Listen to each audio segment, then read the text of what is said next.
Hello दोस्तों, कैसे हैं आप सब लोग। Welcome back to my channel. University of Southampton के कुछ रिसर्चर्स और साइंटिस्ट ने मिलकर एक स्टडी कंडक्ट करी है जिसमें उन्होंने ये बताया, जो कि बहुत ही ज्यादा शॉकिंग है, कि जो डस्ट फॉर्म होती है, डस्ट निकलती है जब भी आप ब्रेक्स अप्लाई करते हो, ब्रेक्स में से निकलने वाली जो डस्ट होती है वो बहुत ज्यादा डेंजरस है। अगर आप कंपेयर भी करोगे जो डीजल से निकलने वाली जो एग्जॉस्ट गैसेस होती है ना, जिनको बैन कर दिया गया है, उससे भी ज्यादा खतरनाक है ये जो ब्रेक की डस्ट निकलती है। अब आप लोगों को पता है कि जब भी आप गाड़ी चलाते हो सड़क के ऊपर, तो सड़क का जो घिसाव होता है, जो आपके ब्रेक पैड्स का घिसाव होता है और जो आपके टायर का जो घिसाव होता है, राइट, ये मतलब जो घिसते हैं चलते हुए, तो ये ज्यादा पोल्यूशन क्रिएट करता है इन कंपैरिजन ऑफ जो डीजल से निकलने वाली जो एग्जॉस्ट गैसेस होती है। अब ये जो इस प्रकार का जो ये पोल्यूशन जो क्रिएट हो रहा है ना, इसको जो कैटेगरी में डाला गया है वो डाला गया है नॉन एग्जॉस्ट एमिशन की कैटेगरी में डाला गया है, जो कि पाया गया है 60% मोर ज्यादा डेंजरस है इन कंपैरिजन टू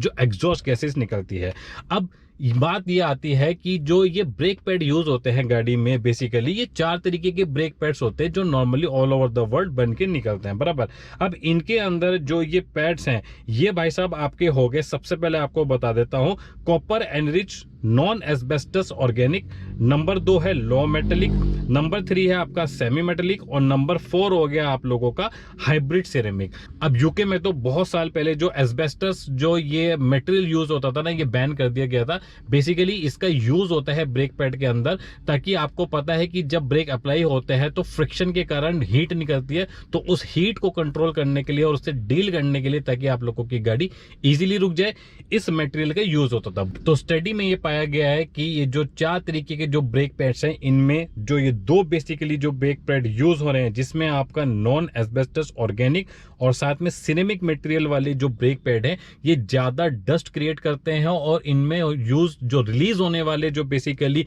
जो एलिमेंट्स हैं, जो पार्टिकल्स है, वो ज्यादा डेंजरस है आपकी हेल्थ के लिए और खासतौर से लंग्स के लिए, जिसकी वजह से जो अस्थमा की जो बीमारी है वो होने का ज्यादा बहुत बड़ा खतरा है। अब बात कर लेते हैं इलेक्ट्रिक व्हीकल के बारे में, जो आप लोग इंटरेस्टेड हैं आगे इस गाड़ी को खरीदने के लिए। अब आप लोगों को पता होगा कि ईवी गाड़ी को कितना धड़ल्ले से बेचा जा रहा है, ये बोल के कि भाई ये जीरो एमिशन जो है क्रिएट करते हैं, बट शॉकिंगली जो स्टडी है वो क्या शो कर रही है कि जो ईवी गाड़ी है वो भी पूरी तरीके से जो एमिशन है वो कंट्रोल नहीं कर पा रही है। अब ठीक है, वहां से इंजन रिप्लेस कर दिया, बट स्टडी ये बोलती है कि जो ईवी गाड़ी है उनका वेट थोड़ा सा इन कंपैरेटिवली जो नॉर्मल गाड़ी है उसकी ज्यादा होने की वजह से, हैवियर होने की वजह से, ये जो होता है सड़क पे जब चलती हैं गाड़ियां, सड़क से आपका ब्रेक पैड से और साथ में टायर से, उनकी वजह से भी ज्यादा जो होगा ये पोल्यूशन क्रिएट करती है। अब आप लोगों को पता होगा कि ईवी गाड़ी के अंदर जो ब्रेकिंग सिस्टम है वो रीजनरेटिव ब्रेकिंग सिस्टम जो है दिया जाता है। ये सिस्टम अलाउ करता है आपके इंजन को,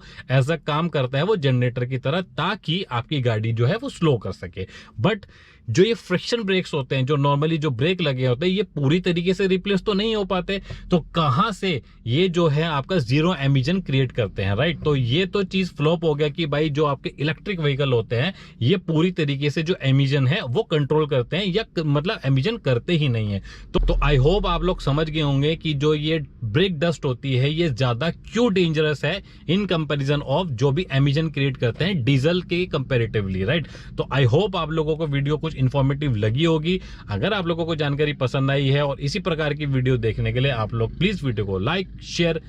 चैनल को सब्सक्राइब आप लोग जरूर कर लीजिएगा। Thank you so much. जय हिंद।